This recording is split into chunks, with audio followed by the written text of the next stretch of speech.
So, gusto ko lang sabihin talaga, ang nakita ko lang, simula nung kang KOJC pa, yung Pastor Kibuloy, hanggang dito sa sa tatay ko, abusado talaga. Abusado, tapos ayaw dumaan sa saktong proseso. Medyo kailangan natin mag-ingat ngayong mga panahon na to dahil kailangan natin tingnan yung sitwasyon ng maayos.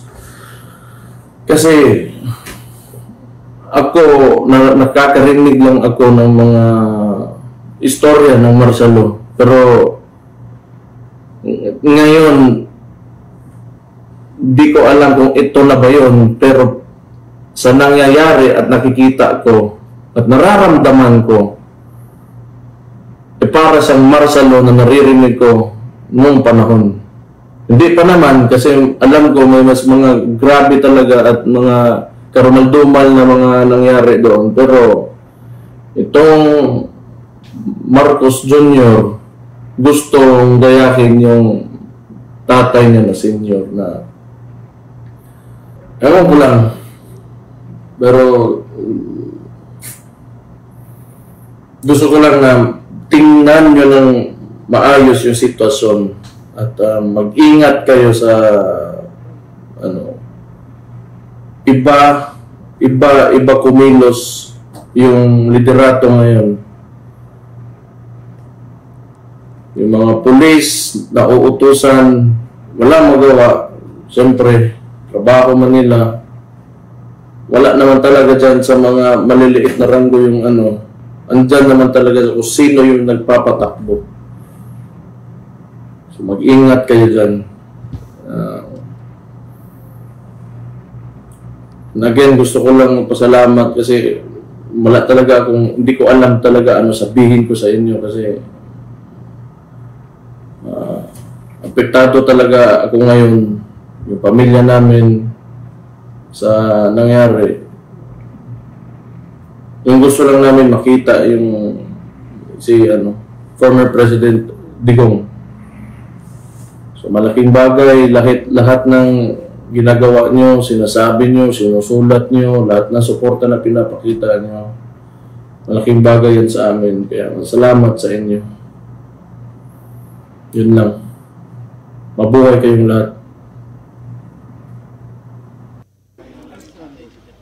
Yung matanda yung si Tatay Digong from Hong Kong, hindi man lang nilang binigyan ng isang araw na pahinga. Where is the due process there? Yan ICC, bangag din. Dapat yan ang i-question ng ICC si Marcos. Bakit hindi nyo give due process si Tatay Digong? Hindi ako mag-wild kung hindi give due process nyo si Digong. Hindi ako mag-wild. Natatakot lang ako kasi alam ko mga kababayan, pag nag-successful si Cory dito, maski walang tao, ma-search niya yan. Magiging martial law na tayo, kaya sabihin niya tayo mga supporter ni Duterte. Wala tayong binuga, bunganga lang.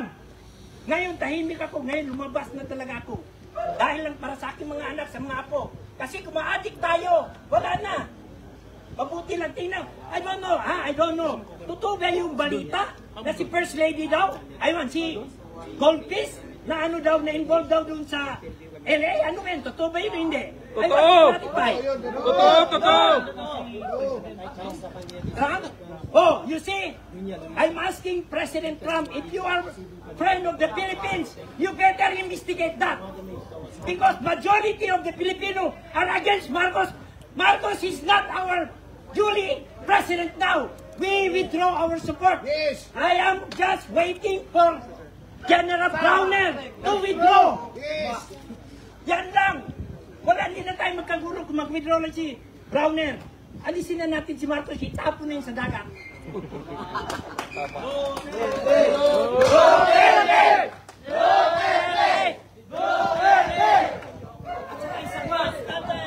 Alam ba ninyo, marami sa bukid ngayon nahihirapan. Ang presyo ng mais bumagsak tarantado doon sa Manila. Sige, export. Mag-import ng mais. Ano nangyari sa farmer? Bumagsak ang presyo. Hindi makabayad sa inutangan. Ngayon, kung ang bigas, ganun din. Ang baboy, ganun din. Sabi ASPS, bakit hindi nila hanapan ng solusyon niyang ASF? Bakit hindi niya? Dahil makapera ang GA. Makapera yung mga crony ni Marcos. Bumalik ang dating Marcos na kawatan. I am a victim of martial law also. Kaya ayaw ko'y paramas sa mga bata na ito. Sa mga apo ko. Correct. If I will die, then die. Basta hindi na matuloy ang Marcos na yan. Kaya never Marcos. Kahit yung si Goldfish na si Sandro, nasabing maging future president, natawa na lang ako because I will campaign no more Marcos in the national position. Tama!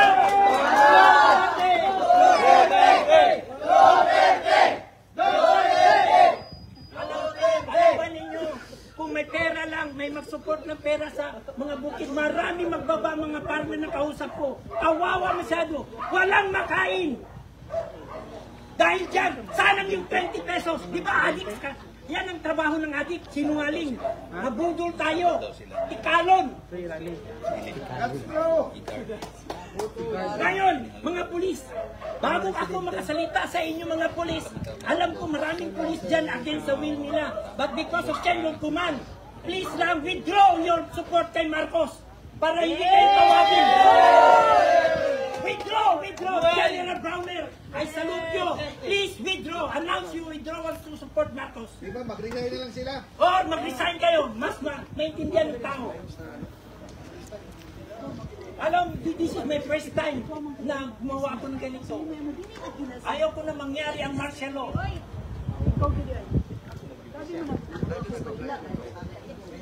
Tumaas ang sweldo ninyo. Nag-double ang sweldo ng mga sundalo, pulis. Dahil kita tayo, Digong. Anong ginawa ba kayo ni Digong na aso? Ngayon naman, ginagawa kayong aso. Para ba yung aso, pakainin kayo ng buto, tapos laban kayo. Tayo lang, Pilipino. Yan ang sabi ni General Luna, ang mahirap na kalaban is kapwa natin Pilipino. Kaya para hindi makagulo ang Pilipinas, paalisin si Marcos. Tama! Yan naman ang sulit. At saka si Speaker Romualdez, masyadong ambisyoso. Ayaw namin ng presidenting balag. Ayaw din na dyan. Tama ka. Mayang gabi mga kasamstar. Currently, we are live here sa resident area ni former President Duterte. Kani siya is isa sa mga silingan or neighbor ni former President Duterte. Punta kayo dun sa Maguindanao. Not all Muslim at favorin nyo. Inuwat lang kayo. Kaya nga We are live here sa dapit sa balay ni FFRRT kay allegedly another raid na ihimo. Pero nagpagawas og statement ang Police Regional Office ganina nga dili daw tinuod. Tanaw na to. Support by action, not by words. Kasi kailangan na ni Tatay Digong ang ganitong aksyon. Hindi na may bunganga-bunganga lang. Kaya nga ako, for the first time ako naglabas ng ganito. Nagpalabas, magpa-interview o magsalita. Kasi naawa na ako sa mga taga-bukid na ginakawaan ni Digong din dati. Every Christmas kinapababa niya. Ngayon, hirap na hirap sila doon. Halos walang makain. Hindi ba ninyo yan alam? Yan dyan sa Malacanang, dyan sa Manila.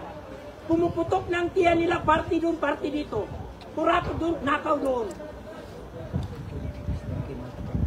Kaya sa lahat ng ating mga kababayan, na mga Pilipino, abroad man o dito, magsalita kayo, labas kayo ngayon. Kasi ako ngayon, naglabas na ako kasi we are going to martial law. Sinusubukan tayo na bangag natin na presidente. Kung kaya niya si Digong, makaya niya tayo lahat. Yan ang ginawa ng tatay niya noon. I can still remember that because I was already 11 or 10 or 11 years old. And I am also a victim of martial law. Ayaw ko mangyari ito sa mga kabataan. That's why Tatay Digong is there na naawa talaga ako. Matanda na, pagod yun, dinala pa, putang ina. Totoo ba yan si Office of the President pa ang nag-charter sa peroplano ni President Duterte? Kung hindi pa naman tanga, bangat. Gago siya. Siya ang may personal interest na mapali si Digong dito. But never surrender. Adlock siya kay adik man siya. O gani, please lang mga kababayan ko, magtindig tayo, stand Currently, wala pa yung mga pulis na standby here dapit sa resident ni FPRRD. Kita mo sa amin, nagasuporta ka sa majority. Ang mga naalang diri, ang mga media o ang mga silingan ni